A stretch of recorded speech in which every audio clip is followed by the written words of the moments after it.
Hi all അസ്സലാമു അലൈക്കും. അപ്പോൾ ഇന്നും റമദാനിലെ വിശേഷങ്ങളായിട്ടാണ് വന്നിട്ടുള്ളത്. എന്താണ് ഇന്നത്തെ റെസിപ്പി നോക്കാം. ഇതാണ് ഇന്നത്തെ റെസിപ്പി. ഇതാണ് ചീരാക്കോഴി എന്നാണ് ഇവിടെ പറയാറ്.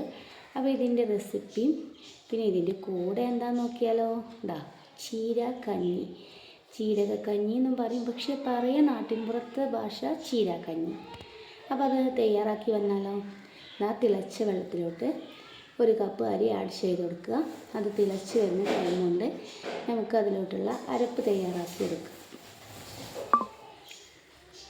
അരപ്പിനാവശ്യമായ 1 കപ്പ് തേങ്ങ, അതിലോട്ട് 2 ചെറിയ ഉള്ളി, അല്പം ചെറിയ ജീരകം, അല്പം മഞ്ഞൾപ്പൊടി, ഇതെല്ലാം കൂടി നല്ലവണ്ണം ഫൈനായിട്ട് അരച്ചെടുക്കുക. കഞ്ഞി വെന്ത് വന്ന കഞ്ഞിയിലോട്ട് അരപ്പ് ഒഴിച്ചു കൊടുക്കുക. അപ്പോൾ നമ്മുടെ ചീരാക്കഞ്ഞി ഇവിടെ സെറ്റായിട്ട് വന്നിട്ടുണ്ട്. ഈ ചീരാക്കഞ്ഞി ചെറിയ അരി കൊണ്ട് വെക്കാനും പറ്റും കേട്ടോ. ഞാനിവിടെ നമ്മളെ സാധാ റേഷൻ അരി കൊണ്ടാണ് വെച്ചിട്ടുള്ളത്. ഇവിടെ ഇതാണ് ഇഷ്ടം. പിന്നെ ഇതിലോട്ട് നമ്മളിതാ ആവശ്യത്തിന് ഉപ്പ് ആഡ് ചെയ്തിട്ട് ചെറിയ ഉള്ളി വെളിച്ചെണ്ണയിൽ ചെറിയ ഉള്ളി മൂപ്പിച്ചങ്ങാണ്ട് ഇതിലോട്ട് ഇട്ട് കൊടുക്കുക. അപ്പോൾ നമ്മുടെ കഞ്ഞി ഇവിടെ സെറ്റായിട്ടുണ്ട്. അപ്പോൾ ഇതിൻ്റെ പേരാണ് ജീരകക്കഞ്ഞി. പക്ഷേ ഞാൻ അധികം കേട്ടിട്ടുള്ള ചീരാക്കഞ്ഞി എന്നുള്ള ഒരു ഭാഷയാട്ടോ. പിന്നെ ഇതിൻ്റെ കൂടെ സേവ് ചെയ്യാനിതാ നമ്മുടെ നാടൻ ചിക്കനാണ്. വീട്ടിൽ വളർത്തിയ ചിക്കൻ തന്നെയാണ് കേട്ടോ, കോഴി തന്നെയാണ്. അപ്പോൾ ഇതിലോട്ട് കഴുകി വൃത്തിയാക്കിയിട്ട് 2 ടേബിൾ സ്പൂൺ മല്ലിപ്പൊടി, മഞ്ഞൾപ്പൊടി, 2 ടേബിൾ സ്പൂൺ മുളക് പൊടി, ആവശ്യത്തിന് ഉപ്പ്, ഇതെല്ലാം കൂടി ഇട്ട് കൊടുത്തിട്ട് ചെറിയ ജീരകം, പിന്നെ ഈ മിക്സാണ് ഇതിൻ്റെ ടേസ്റ്റ് എടുക്കുന്നത് കേട്ടോ. കുരുമുളക്, ചെറിയ ഉള്ളി, വെളുത്തുള്ളി, ഇഞ്ചി, ഇതെല്ലാം കൂടി നല്ല ഫൈനായിട്ട് അരച്ചെടുത്തതാട്ടത്. ഇതിലോട്ട് നമ്മൾ ഉലുവ ഇടും, അല്പം ഉലുവയും പിന്നെ ചെറിയ ജീരകം ഞെട്ടല്ലോ, ഇതെല്ലാം കൂടി ഇട്ടിട്ട് ആവശ്യത്തിന് വെള്ളം ഒഴിച്ചിട്ട് കറിവേപ്പിലയും ആഡ് ചെയ്തിട്ട് നമ്മളിത്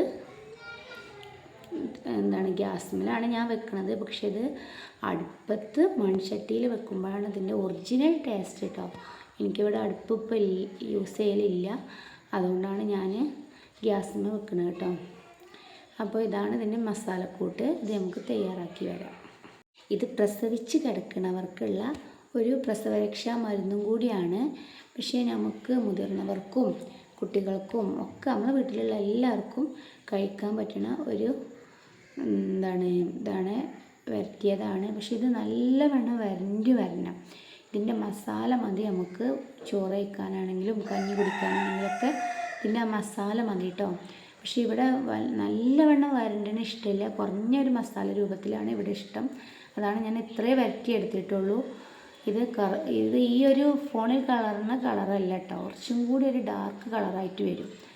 അങ്ങനെ ഇന്നത്തെ സ്പെഷ്യൽ ചീരാക്കോഴിയും ചീരാക്കഞ്ഞിയും ഒക്കെ ഇവിടെ റെഡി ആയിട്ടുണ്ട്. അപ്പോൾ നിങ്ങൾക്കൊക്കെ എന്തൊക്കെയാണ് സ്പെഷ്യൽ എന്നൊക്കെ ഒന്ന് പറയണ്ട കേട്ടോ. പിന്നെ നിങ്ങൾ അവിടെയൊക്കെ ചീരാക്കോഴിയും ചീരാക്കഞ്ഞിയൊക്കെ തന്നെയാണ് പറയാറ് എന്നൊക്കെ ഒന്ന് പറയണ്ടി. പിന്നെ നോമ്പ് തുറയായിട്ട് സ്പെഷ്യലായിട്ട് ഉണ്ടാക്കുന്നത് പഴം കൊണ്ടുള്ള ഒരു സ്നാക്കാണ് കേട്ടോ. ആ റെസിപ്പി ഒന്ന് കണ്ടു വന്നാലോ.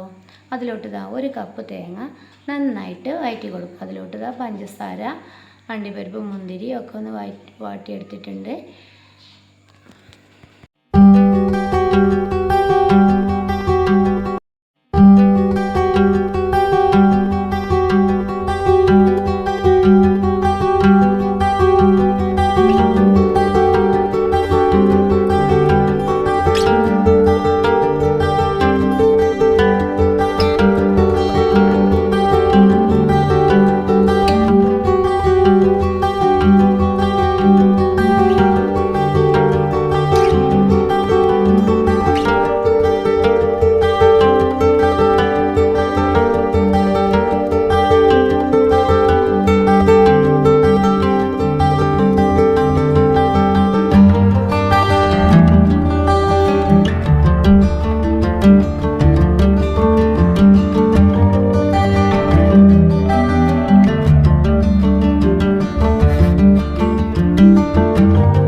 അപ്പോൾ ഇന്നത്തെ സ്പെഷ്യൽ പഴം നിറച്ചത് റെഡി ആയിട്ടുണ്ട്.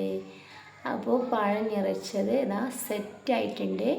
പിന്നെ ഇന്നത്തെ സ്പെഷ്യല് മുന്തിരി ജ്യൂസ്, പഴം നിറച്ചത്, പിന്നെ ചപ്പാത്തി ഉണ്ട്, പത്തിരി ഉണ്ട്, ചിക്കൻ കറി ഉണ്ട്. അപ്പോൾ ഇതൊക്കെയാണ് ഇന്നത്തെ സ്പെഷ്യല് ഞങ്ങളുടെ. അപ്പോൾ നിങ്ങൾക്കൊക്കെ ഇന്നത്തെ സ്പെഷ്യൽ എന്തൊക്കെയായിരുന്നു എന്നൊക്കെ ഒന്ന് കമൻറ്റ് ചെയ്യുകൊണ്ട്.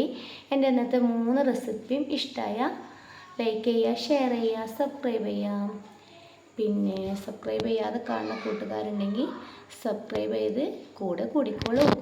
എന്നും ഡേ മൈ ലൈഫായിട്ടും കൊച്ചു കൊച്ചു വീഡിയോസായിട്ടൊക്കെ എന്നും ഞാൻ വരും. അപ്പോൾ വീണ്ടും പറയണു, ഇഷ്ടമായ ലൈക്ക് ചെയ്യുക, ഷെയർ ചെയ്യുക, സബ്സ്ക്രൈബ് ചെയ്യുക, കമൻറ്റ് ചെയ്യുക. Thanks for watching. നിങ്ങളുടെ അഭിപ്രായം കമൻറ്റ് ചെയ്യാൻ മറക്കല്ലേ കേട്ടോ ഫ്രണ്ട്സ്.